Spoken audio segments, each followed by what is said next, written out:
குறைகள் தீர குருவே துணை. ஆய கலைகள் வளர குருவே துணை.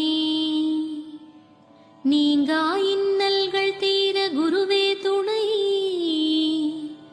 கொடிய தீயோரை தடுக்க குருவே துணை. பிணிகள் பிழைகள் தீர குருவே துணை. கேட்டதெல்லாம் கிடைக்க குருவே துணை.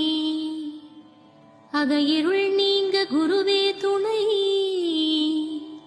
தீய குணங்கள் மாற குருவே துணை. உயர் பெருமைகள் சேர குருவே துணை. நல்லான்மீகம் வளர குருவே துணை. இனிமையாய் பழக குருவே துணை. நிம்மதி கிடைக்க குருவே துணை.